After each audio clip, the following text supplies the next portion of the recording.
하나님의 말씀이 우리를 어떻게 그분의 사람들로 만들어가는지 보기 위해 이곳에 모인 말씀 공동체입니다. 우리 모두 이 사실을 기억합시다. 하나님이 여러분 모두와 함께 하시기를, 당신과도 함께 하시기를. 아멘. 좌우 앞뒤 인사 나누시겠습니다. 가장 아름다운, 가장 젊을 때 지금 현재 자리에 서 계신 각자를 여러분들은 만나고 계신 거죠. 가장 젊으실 때. 가장 좋은 때에 바로 옆에 계신 분들 바라보시면서 오늘도 함께해서 참 고맙습니다. 고백합시다.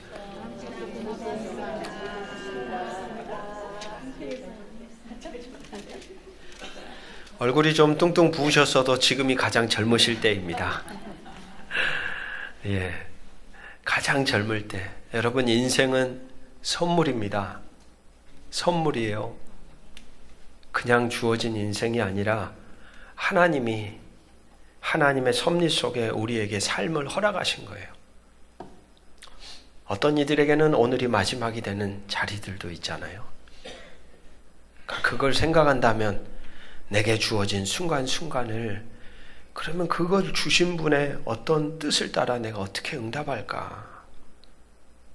이런 질문, 치열한 고민이 사실 우리 일상과 삶의 자리에서 매번 있어야 되죠. 가족 구성원들과는, 직장에서 나와 관계 맺는 이들과는, 또는 나와 만나는 일상의 삶의 자리에서는 과연 어떤 게 하나님의 뜻일까?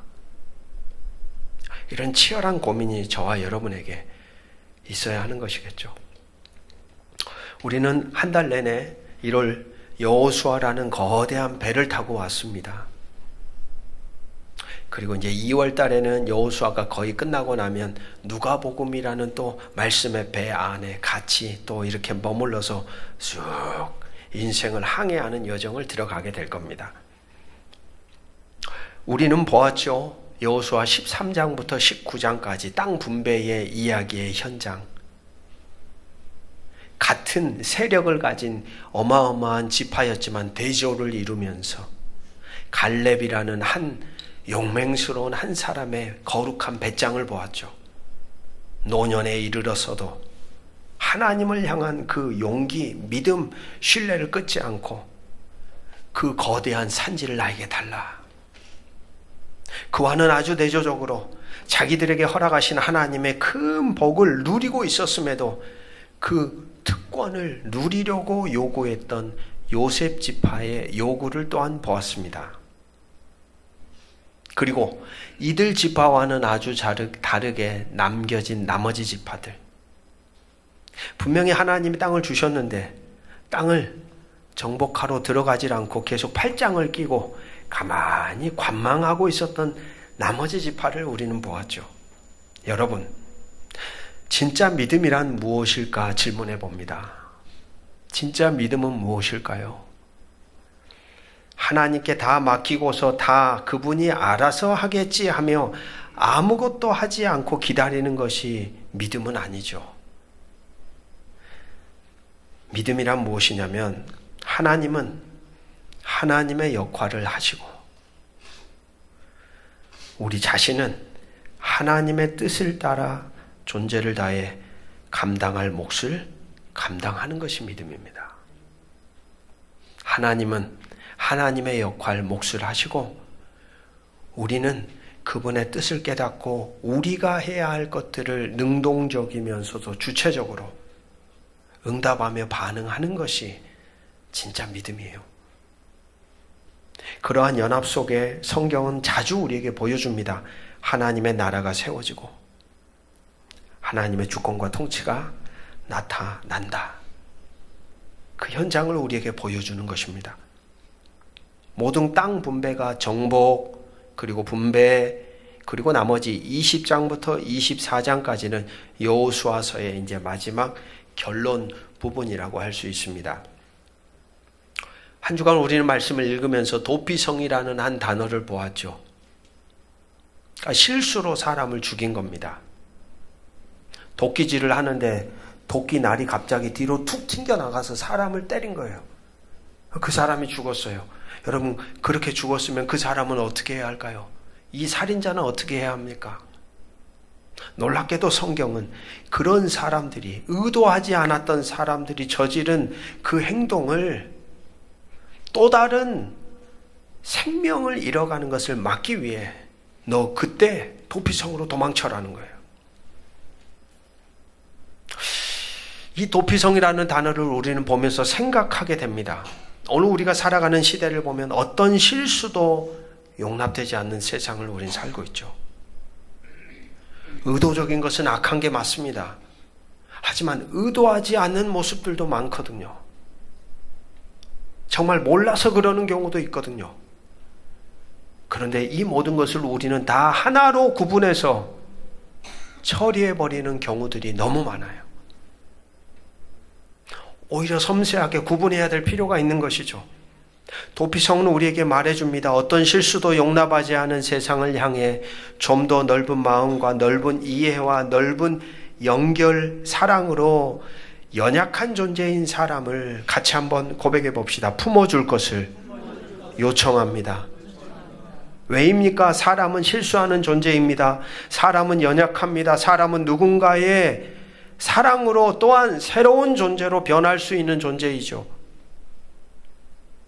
그것은 남뿐만이 아니라 나도 예외가 아닌걸요. 나도 실수하는 거군요. 이러한 사람에 대한 이해와 이런 사람을 위한 도피성이 우리의 마음과 생각, 존재 안에도 필요하다는 거예요. 내 마음 안에 도피성이 필요해요. 실수한 사람들이 그곳에 들어가서 조용히 머무를 수 있는 우리의 마음의 넉넉함이 필요한 거예요. 오늘 이 시대에 도피성을 우리가 땅을 지명해서 만들겠습니까? 아니겠죠. 사람을 대하는 관계 속에서 우리에게도 저마다의 도피성의 자리를 향한 마음과 공간이 있는가 질문하는 거예요. 왜요? 사람을 살리려고. 실수한 사람들이 그럼에도 다시는 그걸 반복하지 않으면서도 새로운 인생으로 살아갈 수 있도록 만들라는 거예요. 저와 여러분에게 그러한 존재의 흔적이 있기를 저는 주의 이름으로 축복합니다. 도피성. 그리고 나서 우리는 레위 지파 사람들을 보았습니다. 모든 지파 사람들은 다 땅을 분배받았어요. 그런데 이 레위 지파에게는 땅이 없습니다. 분명 사람의 눈으로 볼 때는 가장 기댈 곳 없는 사람들이죠. 삶의 터전이 없는 사람들. 분명히 우리 인간의 눈으로 볼 때는 과연 저들이 살 수 있을까라고 질문이 던져지는 사람들이 바로 제사장과 레위 지파 사람들입니다. 그러나 눈에 보이지 않는 하나님이 그들의 기업이 되는 사람들이죠. 가장 가까이에서 하나님과 맺어진 관계 안에 살아갈 수 있는, 역설적으로 가장 큰 복을 누리는 사람들이 제사장과 레위 지파 사람들이었어요. 여러분, 오늘 성도들이 바로 그런 존재들이라고 저는 생각합니다. 성도들. 이 시대에 이와 같은 제사장, 레위인으로 우리 각자를 부르신 거예요. 우리 안에 허락된 가장 큰 복을 우리가 잘 간직하며 저와 여러분이 살아가면 참 좋겠습니다. 그리고 나서 오늘 본문 22장의 이야기로 들어가 봅니다. 우리가 읽으셨듯이 오늘 본문은 요단 동편 두 지파 반에 대한 이야기입니다. 원래 하나님이 주시기로 한 땅은 어디였을까요? 요단 서편입니다. 요단강 중심으로 서쪽 편에 있는 땅이에요. 그런데 이 두 지파 반은 동편으로 들어갔어요. 그러니까 아마 이 대목을 볼 때 그 사이에 비하인드 스토리가 또 있거든요. 그 이야기를 우리는 이야기하지 않을 수 없습니다. 민수기 32장으로 가보면 1절에 이렇게 기록하고 있습니다. 루벤 자손과 갓 자손은 심이 많은 가축대를 가졌더라. 그들이 야셀 땅과 길르앗 땅을 본즉 그곳은 목축할 만한 장소인지라. 요단 동편을 우리가 아는 것처럼 이스라엘 백성은 광야 40년을 돌고 난 다음에 요단강을 중심으로 이 동편을 먼저 정복합니다. 그리고 나서 이 요단강을 건너 이제 서편의 땅을 정복하죠. 원래 하나님이 원하셨던 땅. 그러니까 이 동편을 다 정복을 하고 난 다음에 땅을 딱 보니까 이 두 지파 반 사람들이 딱 볼 때 그 땅이 어때요? 자기들이 가지고 있는 소유, 가축대를 먹이기에 너무 완벽한 장소인 거예요. 이들이 뭘 놓치고 있습니까? 하나님이 주시겠다고 하신 약속의 땅에 관한 말씀보다 눈앞에 보이는 그 땅이 크게 보이기 시작한 거예요. 여러분, 아담과 하와 두 사람의 눈앞에 서 있었던 선악과 기억나십니까? 창세기 3장 6절에 이렇게 기록하죠. 여자가 그 나무를 본즉, 같이 읽겠습니다. 시작. 먹음직도 하고 보암직도 하고 지혜롭게 할 만큼 탐스럽기도 한 나무인지라. 여자가 그 열매를 따먹고 자기와 함께 있는 남편에게도 주매 그도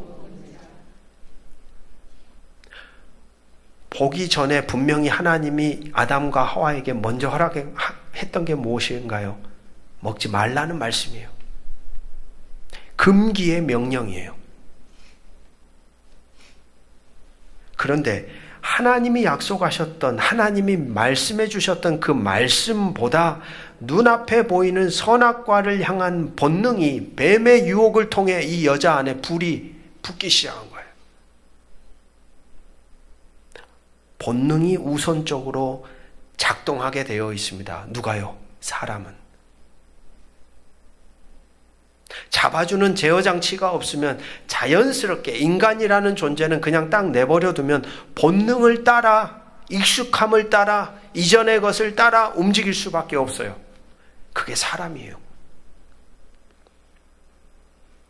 분명 말씀으로 지키도록 먼저 들려주시고 말씀해 주셨음에도 인간의 무너짐의 자리는 늘 듣게 하신, 깨닫게 된 그 말씀보다 다른 것을 보고 듣고 품음으로 인하여 만들어진 결과물이 넘쳐납니다. 저는 그런 생각을 해봅니다. 신앙의 공동체가 말씀 묵상의 여정을 걸어가야 하는 이유가 무엇일까? 오늘 우리가 그렇게 매주일 말씀을 읽고 매일 말씀을 읽으며 묵상의 길을 걸어가려고 하는 그 몸부림치는 이유가 과연 무엇일까? 여러분, 말씀을 읽는다는 것, 이 텍스트 한 문장을 읽는다는 게 과연 그것이 우리에게 어떤 권세가 될까요? 당장에 드러나는 것, 보여지는 것, 들리는 것, 손에 잡히는 것 하나 없습니다. 성경 말씀을 한 구절 읽는다고 해서 당장에 어떤 결과물이 딱 떨어지지가 않아요. 알라딘의 요술램프처럼 비비기만 하면 뭐가 나타나서 소원이 성취된다든지 아니라는 거예요. 신앙은 그게 아니에요, 여러분. 하나님을 그런 대상으로 여러분이 만들어 가셔서는 안 되는 거예요. 하나님은 인격적인 분이시죠. 당장에 드러나는 것이 없고 손에 잡히는 것이 없지만 인생의 자리마다 결정적인 자리가 있어요. 결정적인 순간이 있어요. 바로 그 결정적인 순간에 우리의 존재를 버티고 지지하고 견디게 하고 지키게 하는 흔적이 뭘까? 바로 그때 빛을 발하는 게 뭐냐? 말씀이에요. 결정적인 순간에 내 존재를 딱 잡아주는 게 뭐냐? 같이 한번 고백해 봅시다. 말씀입니다. 하나님이 주신 말씀이에요. 저는 그래서 교우들이나 저나 매일매일 전 낚시를 해보지는 않았지만 낚시하시는 분들 얘기 들어보면 어느 날은 가서 이걸 몇 번을 근데 한 마리도 안 낚여요. 말씀 읽는 것도 비슷해요. 어느 날에는 뭔가 딱 내가 뭔가 말씀을 건져보려고 뚝 던졌는데 뭐가 딱 걸려오는 거예요. 우와, 할렐루야, 정말 이거 나를 향한 정확한 말씀이네. 그러나 어느 날에는 아무것도 걸리는 것이 미적미적, 아무것도 결과물도 없고 도대체 이거 해야 돼 말아야 돼. 그럼에도 우리는 그 자리에 서야 하는 것이겠죠. 결정적인 순간에 우리의 존재를 지탱하는 것, 사람이라는 존재를 세워가는 것은 단언코 하나님의 말씀입니다. 저는 그걸 확신해요. 그래서 매일매일 말씀을 읽으려고 해요. 교우들 여러분들에게도 그러한 삶의 자리가 더 확장되기를 주의 이름으로 축복합니다. 말씀이 날 지탱하지. 나를 붙들어주는 거지. 놀라운 것은 이 요단 동편 지파가 원했던 그 땅은 원래 하나님의 말씀이 가리키는 땅이 아니었는데, 여러분 성경을 보면 하나님은 늘 원래 10이라는 기준으로 말씀하셨다면 10이라는 기준을 변하지 않고 인간에게 계속 들이대는 게 아니라 인간의 삶을 딱 보시면서 이 기준치가 점점 어떻게 돼요? 조정을 해주는 거예요. 조정 안 하셨더라면 모든 인간들은 다 떠났을 겁니다. 그렇게 조정해 주시는 하나님의 대표적인 흔적이 무엇일까요? 당신이 이 땅에 직접 오셨다는 사실이에요. 인간이 서 있는 자리로 내려오셔서 인간을 위해 자기를 주신 사건. 그렇기 때문에 여전히 우리 연약함 많고 흠 많고 부족함 투성인 우리 인생 안에는 여전히 같이 한번 고백해 봅시다. 소망이 있습니다. 할렐루야. 낮추시는 하나님 때문에. 요단 동편을 요구하는 그들이 단서로 붙인 조항이 있습니다. 그러니까 어떻게 보면 얼마나 밉상이에요. 이제 서편 땅을 같이 정복해서 12지파가 다 들어가도 시원찮을 판국에 2지파 반이 이 땅을 딱 보고 이 땅 우리에게 줘요. 그러니까 나머지 지파의 사기는 어떻게 될까요?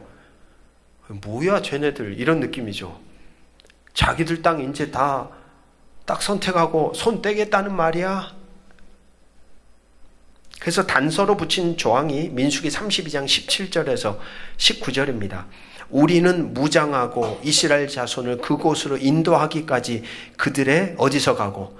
앞에서 가고 이스라엘 자손이 각기 기업을 받기까지 우리 집으로 돌아오지 아니하겠사오며 우리는 요단 이쪽 곧 동쪽에서 기업을 받았사오니 그들과 함께 요단 저쪽에서는 기업을 받지 아니하겠나이다. 그러니까 이 사람들이 나름대로 뭐는 있어요? 의리가 있어요. 우리 저기 갈 거고, 우리 내가 먼저 앞서 갈 거고, 우리 저쪽 땅이 다 땅 분배 끝나기까지는 우리 이 땅으로 안 돌아옵니다. 걱정하지 마십시오. 그리고 나서 오늘 본문의 이야기, 이제 그 모든 과정이 다 끝난 다음에 오늘 이야기입니다. 그들은 어떤 흔적을 남겼을까요? 2절입니다. 2절. 우리 같이 한번 읽어보겠습니다. 2절 시작. 그들에게 이르되 여호와의 종 모세가 너희에게 명령한 것을 너희가 다 지키며 또 내가 너희에게 명령한 모든 일에 너희가 내 말을 순종하여. 보십시오. 모세가 명한 걸 다 지켰고 여호수아가 명령한 것을 모든 일에 다 순종했다. 구체적인 내용이 3절입니다. 우리 화면을 보시면서 캐톨릭 교회 공용 성경으로 번역된 책을 읽어보겠습니다. 같이 읽겠습니다. 시작. 너희는 오늘날까지 이처럼 오랫동안 너희 형제들을 저버리지 않고 주 너희 하나님의 계명을 성심껏 지켰다. 이처럼 오랫동안 너희 형제들을 저버리지 않았다. 첫 번째, 그들이 남긴 흔적은 무엇입니까? 나와 너가 형제다. 나와 너가 하나다. 나와 너가 같이 한번 고백해 봅시다. 한 몸이다. 이어져 있다는 거예요. 내가 너이고 너가 나이고 내가 너가 우리다. 분명 둘이었는데 어느 순간 하나로 이어져 있습니다. 나만 잘 되어서는 안 되고 나만 소유해서도 안 되고 나만 높아져서도 안 되고 나만 배불러서도 안 돼요. 그들은 우리만이 아니라 우리 모두가 그게 중요했던 거예요. 여러분, 오늘 우리가 살아가는 세상을 향해 눈을 돌려보십시오. 우리 모두라는 단어는 사라진 지가 오래입니다. 곳곳마다 들려오는 소리는 나만, 조금 더 넓어지면 우리만이. 우리 모두라는 단어가 점점 더 사라지고 있어요. 얼마 전에 있었던 한 나라의 지도자, 우리는 그 지도자가 너무나도 중요하다는 걸 지금 뼈저리게 느끼고 깨닫고 있는 중입니다. 세계를 주름잡는 나라의 대통령, 그의 존재 흔적은 말할 게 없겠죠. 우리가 아는 것처럼 미국의 대통령 트럼프의 취임식이 있었습니다. 혹시 보신 분이 계실까요? 그분의 취임사에 모든 나라의 이목이 집중되었습니다. 왜냐? 한 나라가 정책을 결정하는 것 하나는 그 나라에서 끝나지가 않거든요. 줄줄이 도미노처럼 파장이 엄청나다는 걸 아니까 모든 나라들이 그 취임, 첫 설교래요. 첫 말이 뭘까? 거기에 집중해서 그 취임식을 주목했던 것이죠. 내용을 가만히 보니까 요약하자면 하나로 말할 수 있습니다. 자국민 우선주의입니다. 그가 말했던 핵심 말은 이거였죠. 미국을 다시 위대하게 만들겠다. 그의 메시지는 우리는 힘이 있고 우리는 능력이 있고 우리는 권세가 있고 그래서 우리만 살면 된다 이거예요. 온통 그의 메시지는 우리만 살자 이거예요. 다른 사람들이 죽어나가든 말든 피눈물을 흘리든 그건 괜찮아. 우리만 살면 되지. 여러분, 저는 그의 메시지를 가만히 들으면서 우리만 살자는 말처럼 무서운 말이 어디 있습니까? 우리 안에 들어오지 못한 사람들은 다 죽어나가도 우리만 살자는 말처럼 무섭고 떨리는 말이 어디 있어요? 작년에 우리는 가나지구에서 일어났던 현장을 뉴스 매스컴을 통해 보았습니다. 이스라엘이라는 나라가 최첨단의 무기로 무기조차 들지 않았던 민간인들, 어린아이부터 어른에 이르기까지 얼마나 많은 사람들이 거의 죽임당했죠. 그런 말도 안 되는 일들을 이스라엘이 어떻게 그렇게 뻔뻔하게 자행할 수 있었습니까? 그들의 생각은 확실합니다. 우리만 살면 돼. 그들을 제외한 모든 이들은 적입니다. 남입니다.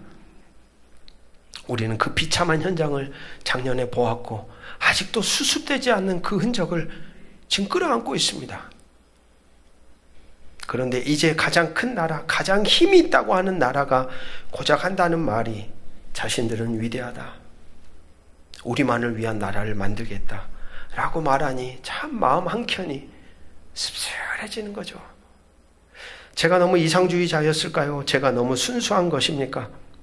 저는 그런 생각을 해봅니다. 힘 있는 나라, 가장 큰 땅을 가진 나라로서 그것도 기독교 나라라고 스스로 선언하며 대통령이 취임할 때마다 성경책에 손을 얹고 선언하는 그 나라가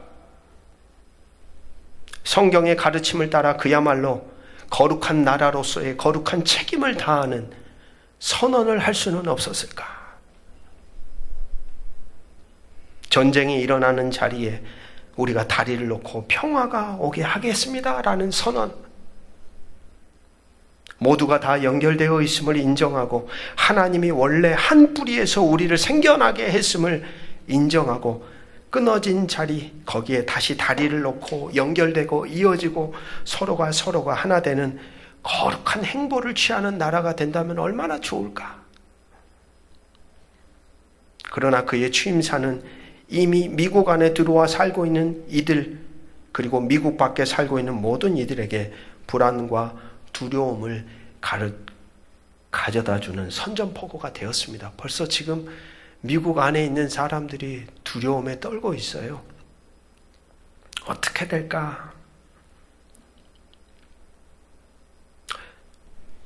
우리가 기억해야 될 중요한 사실은 여러분, 나와 너가 이어지지 않고 단절되고 그 안에 갭이 벌어지면 벌어질수록 기억하십시오. 우리가 사는 세상은 점점 더 살벌해집니다. 더 불안해집니다. 더 무서워집니다. 이어지지 않는 사람들, 그러한 관계 속에서 엄청난 일들이 일어납니다. 창세기에 가인과 아벨의 사건이 기억나시죠? 형제였음에도 자신의 동생을 죽였습니다. 그 죽인 형에게 하나님이 물었죠. 야, 너의 아우 어디 있어? 그때 그의 대답이 정말 가관이었습니다.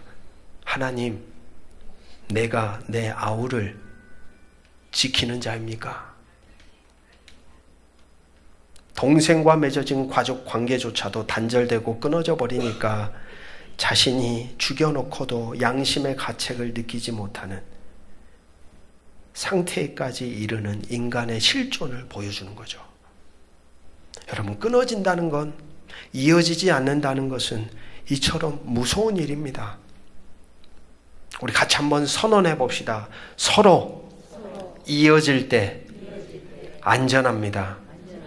서로 이어질 때, 연결될 때 안전한 거예요. 서로 한 몸임을 깨달을 때 우리는 남을 함부로 대할 수가 없겠죠. 나와 상관없어. 그러면 그냥 철판 깔고 할 소리 안 할 소리 다 쏟아붓고 안 볼 사람처럼 대하는 관계들이 많잖아요. 근데 성경은 계속해서 우리에게 말하는 거예요. 단절된 자리, 끊어진 자리가 아니라 이어져야 하는 존재로, 이어지는 존재로 우리에게 주어진 삶을 살아갈 때 그곳이 안전하다는 거예요. 여러분, 오늘 우리가 이어져야 할 대상들은 누구일까요? 우리는 질문해 보아야 합니다. 요단 동편의 두 지파 반 사람들은 그렇게 이어져 있었던 거죠. 자기 땅이 될 땅이 아니었음에도 이어져서 그 땅까지 넘어가가지고 한 몸, 한 마음, 한 뜻이 되어 그 땅을 정복하는데 선두에 앞서서 자기 몸과 시간과 모든 것을 다 쏟아부었죠. 그들은 말과 삶이 하나였습니다. 오늘 그들의 삶의 흔적을 여실히 보여주는 단어가 바로 이 단어죠. 같이 한번 따라해 볼까요? 이처럼 오랫동안. 네. 잠깐 이벤트가 아니라 1년, 2년, 3년, 4년 세월이 흘렀음에도 그들은 한결같이 그들 곁에 붙어 있었어요.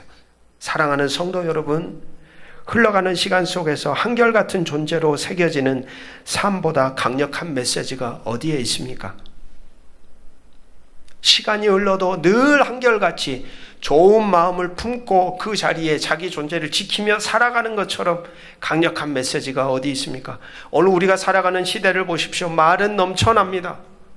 미사 여구의 말은 넘쳐나고 그런 말은 너무나도 하기 쉽습니다. 그러나 그것을 자기 존재로 한결같이 사는 이들은 적죠. 적어도 이 두 지파 반 사람들은 말과 삶이 하나였습니다. 그리고 이들은 마음을 다하여 존재를 다하여 하나님이 그들에게 주신 말씀을 삶의 흔적으로 살아냅니다. 형제로 이어질 수 있었던 것, 그리고 그들의 말이 삶이 되어져 살아갈 수 있었던 것, 그 모든 것이 하나님의 말씀이 그들 안에 충만하게 채워졌기 때문입니다. 그래서일까요? 여호수아 전체에 이 여호수아라고 하는 차세대 리더가 축복하는 장면이 딱 두 번 나옵니다. 한 번은 갈렙이라는 사람을 축복해 줍니다. 그리고 나머지 한 번이 오늘 본문의 6절, 7절에 두 번에서 나오는 이 두 지파 반 사람들을 축복하죠. 여호수아가 그들에게 축복하여 보내매. 아마도 여호수아에게는 이들의 이 두 지파 반의 흔적이 엄청난 위로였겠죠. 힘이었겠죠. 한결같이 자기 곁에서 위로가 되고 디딤돌이 되고 얼마나 큰 힘이 되었는지를 보여주는 대목입니다. 오늘 여호수아는 이제 그 두 지파 반 사람들, 돌아가는 그들을 향하여 역시 동일하게 권면합니다. 22장 5절입니다. 우리 같이 한번 읽어보겠습니다. 시작. 오직 여호와의 종 모세가 너희에게 명령한 명령과 율법을 반드시 행하여 너희의 하나님 여호와를 사랑하고 그의 모든 길로 행하며 그의 계명을 지켜 그에게 친근히 하고 너희 마음을 다하여 성품을 다하여 그를 섬길지니라 하고. 여호수아 1장에서도 우리는 이 동일한 이야기를 들었죠. 좌로나 우로나 치우치지 말고 지극히 담대하여 놀라지 말고 두려워하지 말고 내가 내게 기록한 그 말씀을 따라 그대로 다 행해라. 오늘 여호수아 마지막 단락에도 역시 동일한 하나님의 말씀은 반복됩니다. 그렇습니다, 여러분. 하나님의 말씀은 우리 인생의 모든 삶의 자리에 필요합니다. 인생의 주야 모든 자리에 하나님 말씀은 한 인간을 지탱하며 살게 하는 중요한 반석입니다. 이번 한 주간 여전히 우리에게는 물음표와 같은 인생이 또한 주어질 겁니다. 사랑하는 교우 여러분, 우리도 이어집시다. 우리 곁에 함께 살아가는 이들과 연결되어 살아갑시다. 한 몸, 한 형제, 원래 하나였음을 기억하며 그들을 대합시다. 말과 삶이 하나로 이어져 살아가는 신실한 존재로 걸어갑시다. 그리고 하나님의 말씀이 우리에게 이어져 담겨짐으로 그분의 선한 뜻이 만들어져가는 복된 자로 살아가시기를 주의 이름으로 축복합니다. 기도하겠습니다. 주님, 우리는 혼자가 아니라 서로 이어져 있는 존재임을 기억하게 하옵소서. 나만을 위한 길이 아니라 우리 모두를 위한 길을 걸어가게 하옵소서. 나의 안식이 아니라 함께하는 평안을 구하게 하옵소서. 형제로 이어진 길 위에서 말과 삶이 하나가 되게 하시고 하나님의 말씀으로 우리의 존재가 흔들림 없이 서게 하여 주옵소서.